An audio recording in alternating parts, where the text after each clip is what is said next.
Well, he is the president and CEO of Canada's largest telecommunications company, BCE and Bell Canada, in charge of not just the wireless and phone company, but also the media business with Bell Media and Crave. Mirko Bibic runs the whole company, and that company is the parent of CTV News Ottawa. And we're very pleased he is here to join us in Ottawa for an interview. Good evening to you. Thanks for having me, Patricia. Appreciate you being here. And can we start with something positive? Sure. For once. Heated rivalry. Just an absolute knockout hit on Crave. I don't know if anyone could have predicted it would be exactly what it is, but is it a priority for you to create Canadian content like that? It absolutely is. We're so proud of that show. Basically, I don't think I'm exaggerating by saying the hottest show globally right now. It has been a strategic imperative of the Bell Media leadership to produce more Canadian originals and take control of distributing that content, that great content that we produce internationally. So the short answer to your question is yes. I'll give you a data point. In December, 6 of the top 10 viewed shows on Crave were Canadian, and over 50% of the top 100 shows viewed in December on Crave, Canadian. And Crave's on fire. It's growing so fast because it's so good.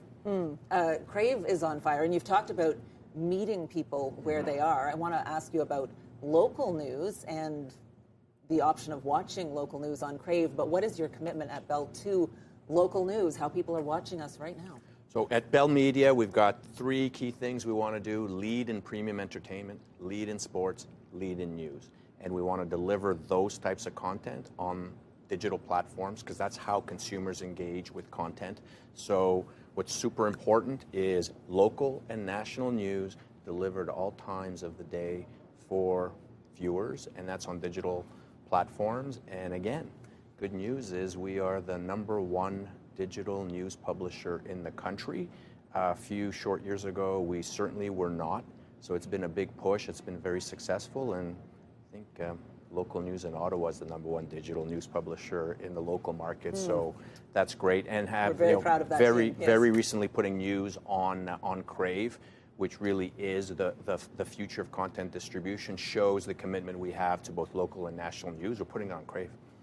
Well, in this fast evolving media world, let me ask you about AI. And should people working in media, in telecommunications, should they have concern that AI could be something that will cost them their job down the road? I think we need to embrace AI. It's transformative. It's the biggest thing since the advent of the internet. We've got to lean in, and if we lean into AI, both in terms of how we use it within BCE, and that would include Bell Media, I think it'd make people even that much more effective. And then this is how we're going to better serve customers, we're going to better serve viewers, we're going to better serve listeners. So we got to use it internally to better serve our customers, and we also have a big growth agenda in AI by using AI, delivering AI services to our government and enterprise customers to generate revenue to further grow BCE. Embrace it. Don't be scared You've of got it. to embrace it. Okay. In this current political climate, amid a trade war with the U.S., digital sovereignty is something that a lot of Canadians are concerned about. I've heard you speak about it quite passionately. How is Bell protecting Canadians' data? So technology in the modern world is like we've got to embrace technology. And our networks in particular power everything we do in the modern economy. Think of financial institution, banking, entertainment. Everything that's done requires digital networks. So I sum it up like this: we don't want anyone to be able to turn Canada off. So that's where the notion of sovereignty comes in, having the technology landscape controlled by Canadian companies for Canadians, built in Canada. And that's what we're leaning into. So we've offered some solutions that ensure that the technology governments and the technology that companies and individuals use in Canada are delivered to them by Canadian companies. And if we continue to lean into that, we'll make sure that no one can turn Canada off. So that's really the concept of digital sovereignty and what we are trying to do. All right. More conversation on that, I'm sure, in the future. Let's talk about phone rates, if we can. pretty expensive in Canada. A lot of people will tell you that. They don't love how much they pay. Why are they? Why are they so high? I mean, BCE turns a profit. Could those rates not be lower for customers? So the good news there from a price perspective is they've come down on wireless 50% since 2020. So prices have come down significantly. I do clearly the top of mind. Affordability is top of mind for consumers. We all have to be aware of that as providers.